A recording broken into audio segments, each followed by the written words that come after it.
Review Honda Vario 160 tahun 2022. Honda Vario 160, santai enak, ngebut siap. Honda Vario 160 mengambil konsep bigger, greater, dan prouder. Pembaruan terjadi di jantung mekanis. Memakai mesin 160 cm3 4 katup Enhanced Smart Power Plus SP Plus, yang identik dengan PCX 160. Tampilannya juga berubah total, mulai dari bodywork, sasis, elektronik hingga kaki-kaki. Revisi di bagian dapur pacu dan kaki-kakinya membuat siapapun penasaran, termasuk saya. Skutik ini diuji selama lebih kurang 1 minggu. Kondisinya hanya dipakai dalam kota saja. Lalu, bagaimana impresi mengenai posisi berkendara, handling, performa dan konsumsi BBM? Berikut hasil yang didapat. Tampilan berotot. Secara keseluruhan desain Vario 160 sudah berbeda dari Vario 150. Tapi konsepnya masih mirip, sehingga mudah dikenali. Skema besarnya tetap bergaya sporty dengan banyak garis tegas. Sudut-sudut panel bodi juga tergolong tajam agar lebih agresif. Boleh dibilang bodyworknya lebih berotot, beda dengan generasi sebelumnya yang cenderung lonjong. Visual utama yang langsung terlihat beda dengan model lama ada di bagian fascia. Bentuk pencahayaan di depan secara keseluruhan membuat pola bersusun. Headlamp masih mengandalkan dual KN LED headlight, namun terlihat lebih sipit. Lantaran ada panel berwarna hitam doff yang membuatnya tampak agresif. Daytime Running Light DRL kini terbagi dua atau tertutup sebagian oleh bodi depan motor. Sementara lampu sein berada di sisi luar atau bagian atas headlight. Ubahan lainnya ialah bentuk tebeng depan di bawah batok setang. Bentuknya cukup menarik, seperti windshield dengan mika warna hitam. Lalu bagian sayap depannya masih mencirikan Vario 150 meski detailnya berbeda. Menyesuaikan dengan tameng depan, panel tengah terlihat sedikit menggembung. Bagian jok didesain agar lebih nyaman saat berboncengan. Bahkan buat bagian pengendara ada sedikit tonjolan yang berimbas pada kenyamanan. Secara umum bentuk tumpangan dari Vario 160 masih mirip Vario 150. Bodi belakang diisi emblem 3 dimensi 3D, bertuliskan Vario 160, khusus tipe ABS. Kesan elegan jadi makin kuat terlihat dari sisi samping. Sementara bagian buntut menerapkan motif modern. Wujud stop lamp lebih dinamis dengan terap LED yang menyerupai huruf X. Sedang bentuk spakbor belakang bergaya sport.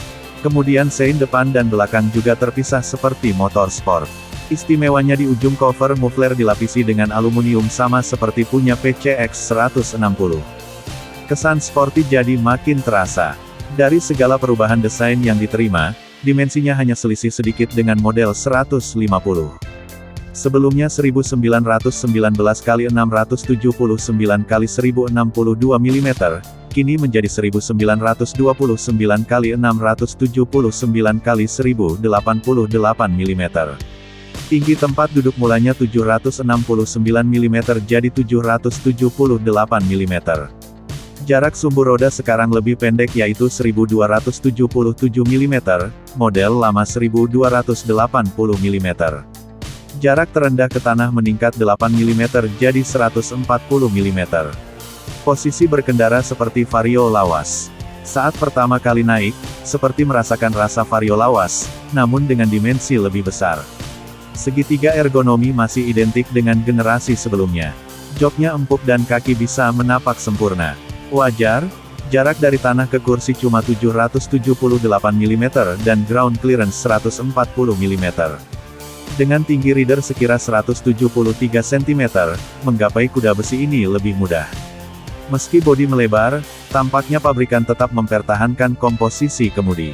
Ya, saat meraih setang seperti tidak berubah. Posisi badan tidak terlalu membungkuk, lantaran letak setang tak begitu jauh dan rendah.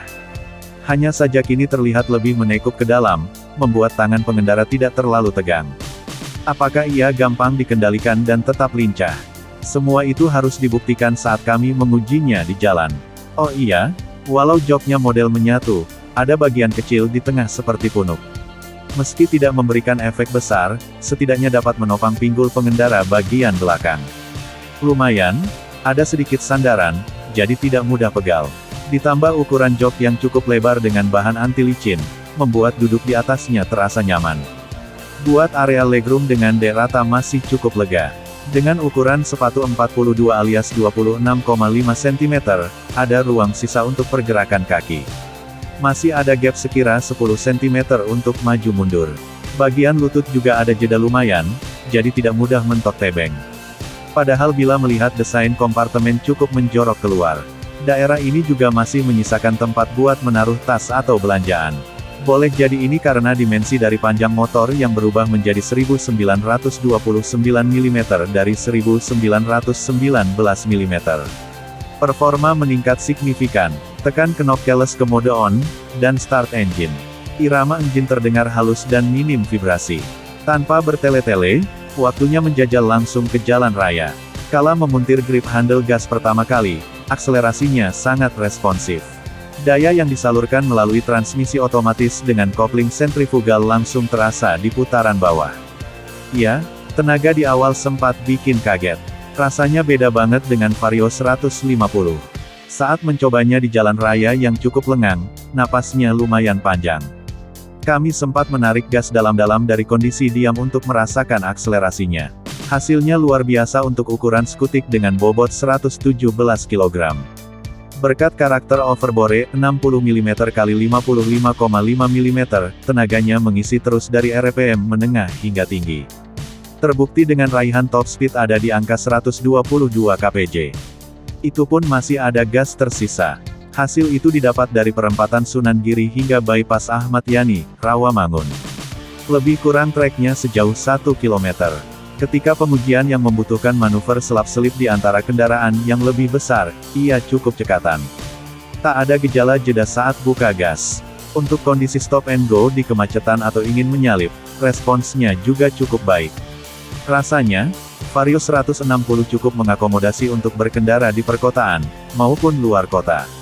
Hasil yang saya dapat tentu saja berkat konstruksi jantung mekanik baru. Sematan serupa dengan PCX 160. Dari situ kita sudah bisa membayangkan. Performa engine barunya meningkat signifikan dibanding model lawas. Kini ia menggendong mesin 156,9 cm3 4 langkah 4 katup SP plus dengan pendingin cairan. Menurut data pabrikan, dirinya mampu menghasilkan tenaga sebesar 15,4 PS di putaran 8.500 revolusi per menit dan torsi 13,8 Nm di putaran 7.000 revolusi per menit. Angka itu memberikan bukti nyata kalau power Vario 160 naik 2 PS dan torsinya naik 0,4 Nm dari generasi sebelumnya. Selama penggunaan, performa mesin si skutik sporty ini cukup mengesankan. Di kondisi lain, kami juga melakukan pengujian efisiensi bahan bakar. Seberapa iritkah dia? Menurut hasil pengujian full to full, motor sudah digunakan sejauh 132 km. Lebih kurang menghabiskan 3,01 liter bahan bakar. Bisa kita asumsikan, 1 liternya digunakan sekira 44 km.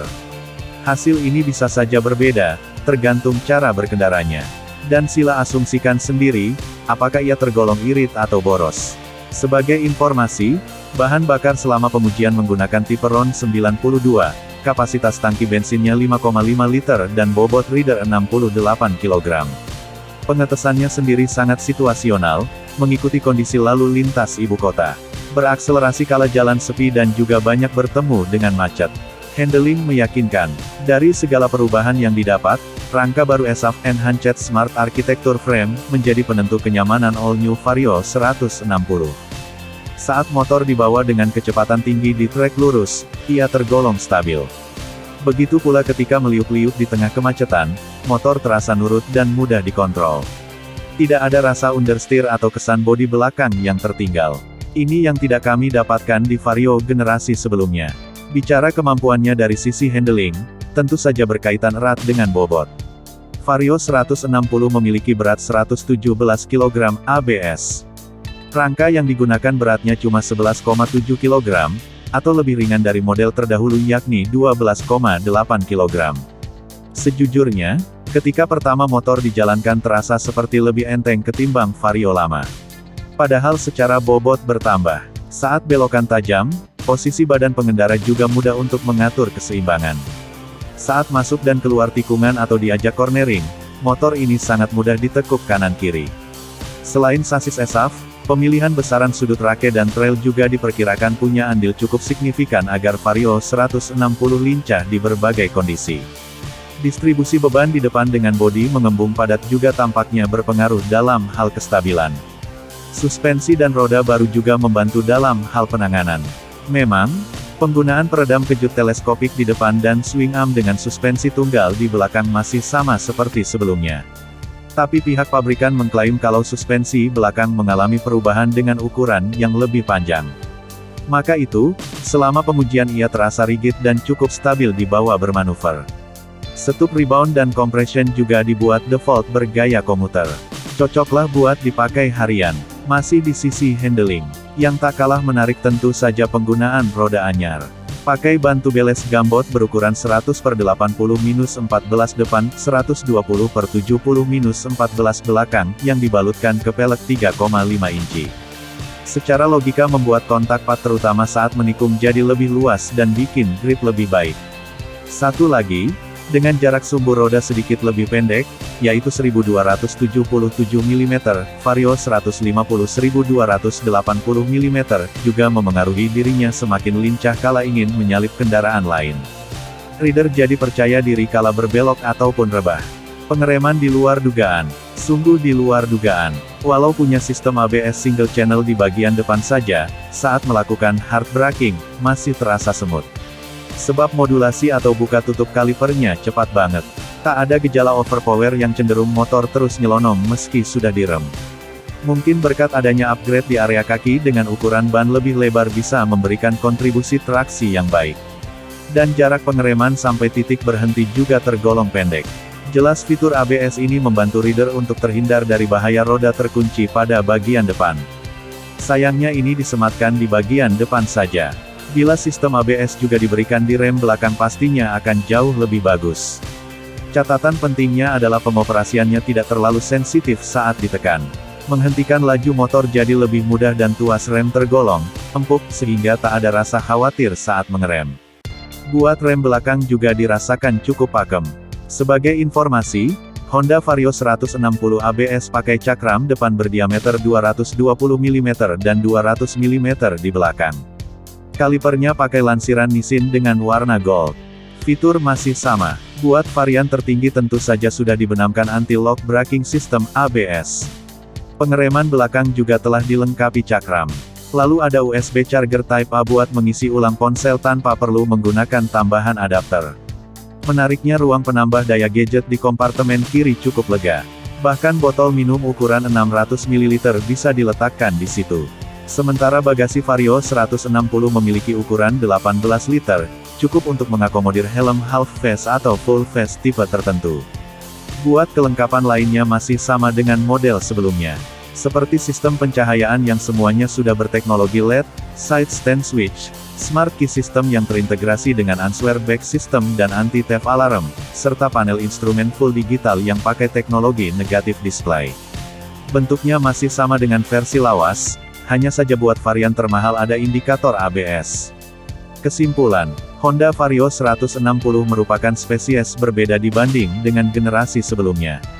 Mulai dari fisiknya, handling, muntahan tenaga, semua berbeda dan semuanya baru. Dia didesain untuk daily use, sebab masih mengandalkan D-Rata. Terapan fitur fungsional dari model lama juga masih sangat bermanfaat. Khususnya Smart Key yang memudahkan pengendara. Hanya saja bagasi bawah jok masih kurang lega, padahal sudah mengadopsi rangka ESAF. Untuk performa dan handling kami coba simpulkan memang jauh mengalami lompatan kualitas dan kuantitas dibandingkan Vario 150. Ini motor memang lebih besar, namun tetap berikan kelincahan dan lebih bertenaga. Selain itu dengan ukuran ban yang lebih besar membuat motor lebih tenang dan stabil. Enak dibuat santai dan sigap ketika kita menginginkan performa maksimal.